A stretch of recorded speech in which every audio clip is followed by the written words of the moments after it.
የታገል ሰይፉ ስራዎች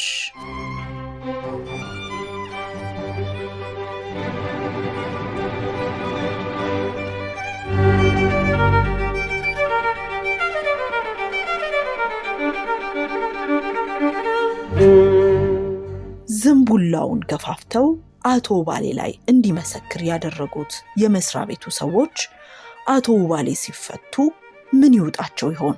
ዛሬም ከታገል ሰይፉ ልቦለድ ዝንቡላና ካሮት የተቀነጨበ ታሪክ ይዘንላችሁ ቀርበናል።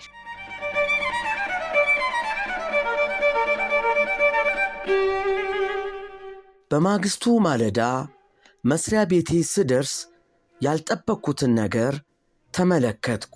ከቅጥር ግቢው መግቢያ በር ላይ በቀይ ቀለም የተጻፈ የፕላስቲክ ባነር እየተሰቀለ ነው። በእንጨት መሰላል ላይ ቆሞ በጉልህ ፊደላት የተጻፈውን ባነር የሚሰቅለው ዮናስ ነው። ከመሰላሉ ስር ቆመው አዎ ጎሽ፣ አሁን ትንሽ ወደ ግራ፣ ትንሽ ከፍ ወጠር፣ በጣም ጥሩ እንደሱ እያሉ የሚያስተባብሩት ደግሞ ጋሽ ኩላምባው ናቸው። ሌሎቹም የመስሪያ ቤታችን ሠራተኞች መግቢያ በሩን ከበው ወዲያ ወዲህ ይላሉ። ነጩ ባነር በደንብ ሲወጠር በላዩ ላይ የሰፈረውን ጉድ ማንበብ ቻልኩ። በባነሩ ላይ የታተሙት ቃላት በውባሌ የመጣ በዐይናችን መጣ ይላሉ። ምን እንደተፈጠረ ለማጣራት ሞከርኩ። ለካስ በመታሰራቸው ደስታ ሲሰማቸውና እልል ሲሉላቸው የነበሩት አቶ ባሌ በነፃ የተለቀቁት ትናንትናውኑ ኖረዋል። ይህ መንግሥት ድንቁርናን አጥብቆ ይጠላል። እንደ ጋሹ ባሌ ባሉ መሐይም አመራሮች ላይ እርምጃ በመውሰድ ረገድም ካለፈው መንግሥት የተሻለ ቁርጠኝነት አለው ሲለኝ የነበረው ዮናስ ከመሰላሉ ላይ ሲወርድ ጠበቅኩና ትዝብቴን ነገርኩት። ማመን ከምችለው በላይ ወረድክብኝ አልኩት። ዮናስም ምን ታረገዋለህ፣ አንዳንዴ ወጣ ያለ ነገር ሲገጥም ወረድ ትላለህ አለኝ። ቀጥሎም ችሎቱ የታወቁትንና የተለመዱትን የፍርድ ቤት ሥነ ሥርዓቶች ሳይቀር የጣሰ መሆኑን ነገረኝ። ከዚህ የተነሣ በሚቀጥለው የችሎቱ ቀጠሮ የባሱ እንግዳ ነገሮችን ብመለከት እንዳልረበሽ መከረኝ። ሁለተኛው ፍትሐ ብሔር ችሎት የብሔርን እንጂ የፍትሕን ችግር እንደማይፈታ እየዘረዘረ ነገረኝ። ተናግሮ ሲጨርስ በትክክለኛ ስሙ ጠራሁት። ወትውተህና ጎትጉተህ እንደዚህ ያለ ከንቱ ነገር ውስጥ የጨመርከኝ አንተ ነበርክ ከሃዲ አልኩት። አጠር አድርጌ የሰጠሁትን ስም ዘሎ አትሳሳት ዝንቡ፣ ሁሉም ነገር ከንቱ አልነበረም። ከተፈጠረው ያልታሰበ ነገር ብዙ ተምረንበታል። ንገረኝ፣ ምን ተማርን? ያንተን ባላውቅም በበኩሌ እኚህን ጅል፣ ክፉ፣ ባለጌና መሐይም ሰውዬን ለማስወገድ ያወጣነው ዕቅድ ሲከሽፍ በዚህች ምድር ላይ ብልህ ነኝ ብሎ እንደሚያስብ ሰው ሞኝ እንደሌለ ተምሬአለሁ። ከዚህ ትምህርት ታዲያ እኔ የምጠቀመው ነገር ምንድን ነው አልኩት። መማር ከፈለክ ሁለተኛ እንደኔ ያሉ አውቃለሁ ባዮችን አለመስማትን ትማራለህ። ሁለተኛውስ ቀን መቼ የሚመጣ ይመስልሃል? ምናልባት ከእስር ስትፈታ ይመጣ ይሆናል አለኝ እንደዋዛ። ከንግግሩ እንደተረዳሁት መንግሥት አቶ ባሌን የፈታው እኔን ለማሰር ነው። እየቀለደ መሆን አለበት። ይሄ ቀልድ እንጂ ሌላ ሊሆን አይችልም። እንደዚህ ያሉ ቀልዶችን አምነው የሚቀበሉት በፌስቡክ ወሬዎች ተጠምደው የሚውሉ የዋሆች ናቸው። ዮናስ ከፌስቡክ ዙሪያ አይጠፋም። እኔ ግን አንባቢ ነኝ። እውነተኛ አንባቢ ምክንያታዊና ሚዛናዊ ነው። ይህን እያሰላሰልኩ ወደ ቅጥር ግቢው ዘለቅኩ። የመሥሪያ ቤታችን አዳራሽ ዙሪያ ሌሎች ሰዎች ውርውር ይላሉ። የአዳራሹ ግድግዳዎች በአቶ ባሌ ክልል ባንዲራዎች አሸብርቋል። መግቢያው በር ላይ እንኳን ለመሥሪያ ቤቶ አበቃዎ የሚል ሌላ ባነር ተሰቅሏል። የመሥሪያ ቤታችን ዓመታዊ በዓል የሚከበርበት አዳራሽ በሠራተኞች ተሞልቷል። ከአንድ ሰዓት በኋላ አዳራሹ በእልልታ በፉጨትና በጭብጨባ ተናወጠ። አቶ ባሌ ልክ እንደ ጀግኖች አትሌቶቻችን እንደነ ኃይሌ ገብረስላሴና እንደ ዩሴን ቦልት አንገታቸው ላይ የአበባ ጉንጉን አጥልቀው ወደ አዳራሹ በመግባት ላይ ነበሩ። እርሳቸው በክብር ወንበራቸው ላይ እንደተሰየሙ ጋሽ ኩላምባው ብድግ አሉ። ብዙሃኑን ሠራተኛ ወክለውም የእንኳን ለዚህ በቁ ንግግር አደረጉ።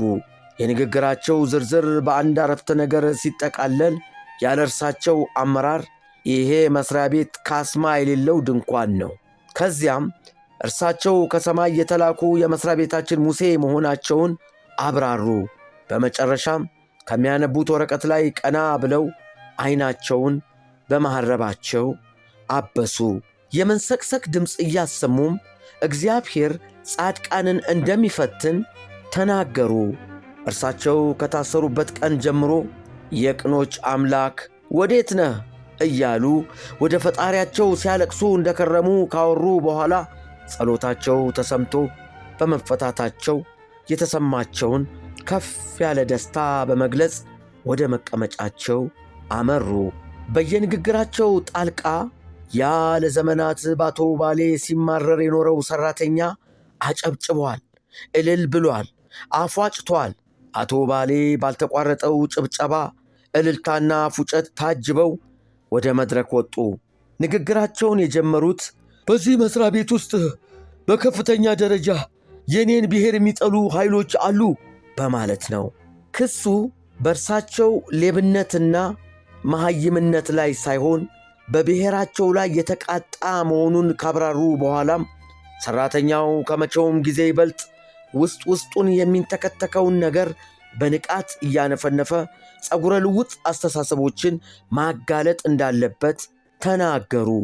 የደረሰበትን ማንኛውም መረጃ በብሔር ብሔረሰቦች የማንነት ጥያቄ ላይ የተቃጣውን አደገኛ ሴራ ለማክሸፍ ለተሰየመው ልዩ ግብረ ኃይል ሪፖርት እንዲያደርግም በጥብቅ አሳሰቡ። መቼም ጋሽ ኩላምባው የተቀጠርኩ ሰሞን ያጫወቱኝ የመሥሪያ ቤታችን ሠራተኞች የተውኔት ተሰጦ እንደዚያን ቀን ታይቶኝ አያውቅም።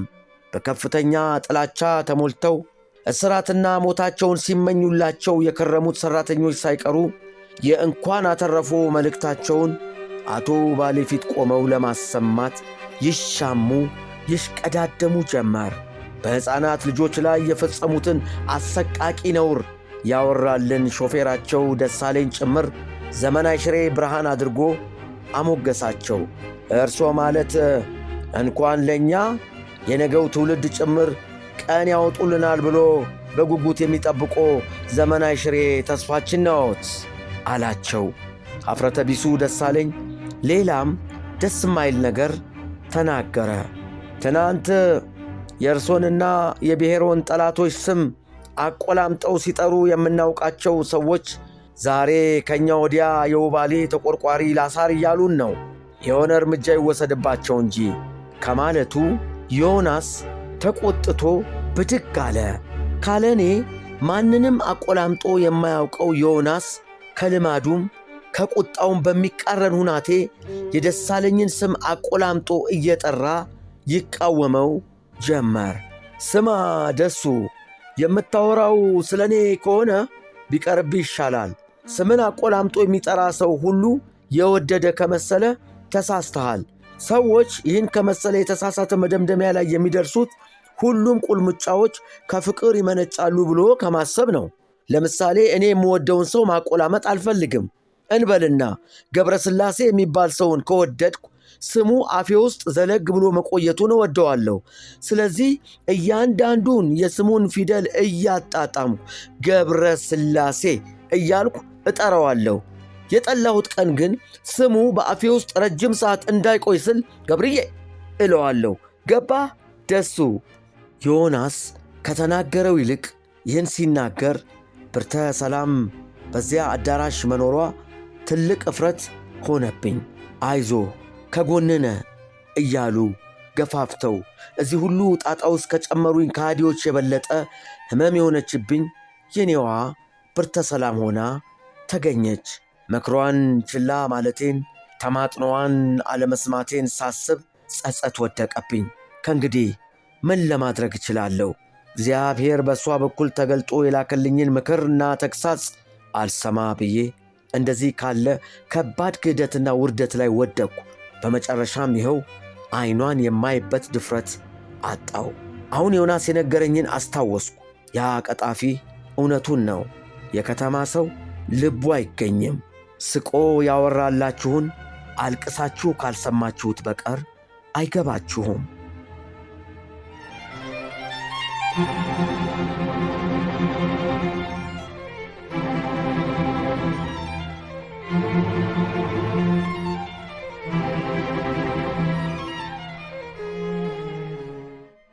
በአሁኑ ወቅት ይህን የታገል ሰይፉን መጽሐፍ ዝንቡላና ካሮት በአማዞን ላይ ያገኙታል።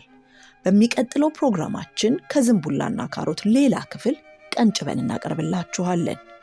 ሁሌ እንዲያገኙን ሰብስክራይብ ያድርጉን። የታገል ሰይፉ ስራዎች በታገል ሰይፉ ኦፊሻል ዩቲዩብ